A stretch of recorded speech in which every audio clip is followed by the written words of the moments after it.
The biggest misconception about water margin is that many people think Song Jiang was the leader of Liangshan. In truth, he was the person on Liangshan who most desperately wanted to return to the imperial court. He led 108 brothers to seize a mountain, defeated every government army sent to crush them, built his own stronghold, and then surrendered voluntarily. He was not defeated. He was not forced. He chose it. He's the most famous rebel leader in Chinese literary history. Yet he spent his entire life trying to prove he was not a rebel. For centuries, readers have argued, was Song Jiang a hero or a traitor? But perhaps the real question is not what kind of man Song Jiang was. It is why the author Shi Nai'an chose to write such a man. The way Shi Nai'an introduced Song Jiang is deeply telling. He did not give Song Jiang a heroic entrance. Nothing like Wu Song's tiger fight. Nothing like Lin Chong's tragic journey through snow to Liangshan. When Song Jiang first appears, he's a low-ranking clerk in a county office, a junior bureaucrat at the very bottom of the system. He's dark-skinned, short, an average fighter at best, but everyone respects him because he has one defining trait: generosity. He helps everyone in trouble, spending his own money to aid those who have fallen on hard times. In the underworld, everyone called him timely rain. But looking at the text, Shi Nai'an plants the central contradiction from the very first stroke.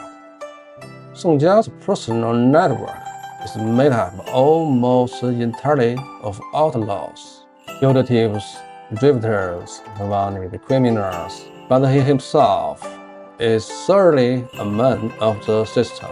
His identity, his income, his social standing, all of it came from that county office. He helps the outlaws, but he belongs to the court. Shi Nai'an seems to have wanted from the very beginning to write a man turned into one foot inside the system, one foot outside. And he spent his whole life trying to pull that outside foot back in. The way Shi Nai'an arranged Song Jiang's crime is also worth examining. Song Jiang does not kill a villain or an enemy. He kills his own concubine, Yan Poxi, because she discovers letters connecting him to Liangshan and threatens to report him. This killing is not heroic. It's a silence driven by fear. Shi Nai'an does not give Song Jiang an righteous reason to kill. The arrangement seems to express Song Jiang is not a man who wants to break the rulers. He's a man trying to hold on to his place inside the system, only to discover he can no longer hold on. His reaction after the killing says even more. He does not head for Liangshan.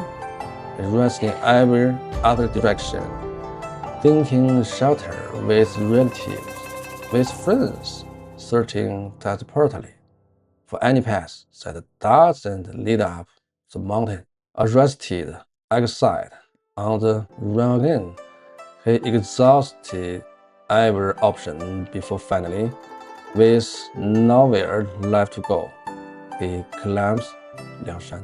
Shi Nai'an devotes no more space to Song Jiang's hesitation and struggle. At least from the text, this appears deliberate. He wants readers to see this man did not set out to rebel. He was partially there, one step at a time. In that era, falling from inside the system to outside it was really a single incident. It was a chain of events no one could control. The first thing Song Jiang does after arriving at Liangshan is rename the main hall. One word changed, but that one word reveals everything. Gather the red sinners, puts the emphasis on red sinners, brotherhood among outlaws, loyalty, and red sinners shift the emphasis to loyalty. Loyalty to the imperial card. Shi Nai'an seems to be using a single word to signal to readers. Song Jiang was never here to rebel. He was here to wait for a pardon. Liangshan, in his eyes, was not the beginning of a new world. It was a temporary shelter, where he waited to be forgiven. Shi Nai'an also read the internal split on Liangshan. Li Kui marched to the capital, seized the throne. Wu Song and Lu Zhishen have no illusion about the card. But Song Jiang, after every victory, releases the prisoner and treats captured officers with courtesy. He's not fighting at all. He's building his case for return. The 108 are read as two kinds of people: true rebels and those who want to go back. The leader belongs to the latter. This design seems to suggest the person most likely to become a leader is often not the one who most wants to overthrow the old order, but the one who understands the old order best. Shi Nai'an himself lived in an era where everyone had to pick a side. The late Yuan, the early Ming dynasty changing, the world in chaos. Everyone around him faced the same question every day: follow the rivers or wait for the old order to return. Song Jiang was likely a composite of countless real people he observed. People swept into turmoil, forced to stand against the system, yet deep inside, never truly wanting to overthrow it. Why? Because in traditional Chinese society, there was no legitimate identity outside the system. You could be an official, a farmer, a merchant, a scholar. These were recognized identities, but bandit was not. No matter how great an empire you built on a mountain, your parents would be shamed. Your name would never appear in any honorable recorder, and after that, you would receive no proper memorial. But this is not even the deepest layer. The deepest layer is this: it was not that others refused to recognize you. It was that you could not recognize yourself. Song Jiang was not afraid of being called a bandit. He generally believed that a life not acknowledged by the court was not a real life. He could call himself king on Liangshan, but in his heart, it was always temporal, never home. Only a title granted by the court was real. What Shi Nai'an reveals through Song Jiang seems to be the most extreme psychological trap. A man who can see all the injustice of the system, who can defeat every army the system sends, yet still cannot accept deep in his heart that his identity outside the system is wild. This is not blind loyalty. That is the boundary of everything a person in that era was able to imagine.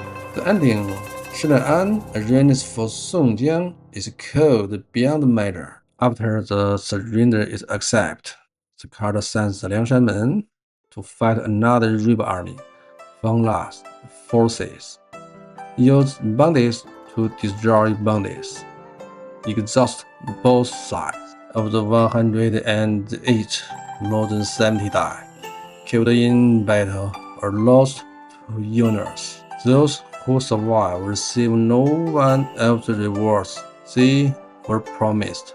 Song Jiang himself is given a cup of poisoned wine. He knows it is poison, but he drinks it. Before he dies, he does one last thing. He calls Li Kui over and tricked him into drinking poison too. His reason, after he dies, Li Kui would certainly rebel, and that would destroy the reputation of loyalty and righteousness he had spent everything toward. He would rather poison his most loyal brother than risk losing the label the system gave him. This arrangement seems like Shi Nai'an telling his readers a brutally honest truth. The system can accept you, but it will never truly trust you. The loyalty you purchased with 108 lives is worthless in the acts of power. The saddest thing Shi Nai'an wrote is not Song Jiang's dies, is that in his final moments, it was still protecting the reputation of the very system that killed him. Lin Chong's story is a tragedy of endurance. He endured until the end, only to discover that endurance could not save him. Wu Song's story is a tragedy of strength. He won every fight, yet drifted further and further from the man he once was. Song Jiang's tragedy runs deeper than either. Shi Nai'an wrote a man who was already standing outside the system, yet walked himself back in. He brought 108 brothers with him, then watched them die, one by one. The most powerful control is not over your body. It's over what you are able to imagine. A system is most terrifying, not when it forces you to stay, but when you leave and still believe that nothing outside it counts as life. Song Jiang's greatest tragedy is not that he died. It is that until his very last breath, he believed he had finally come home.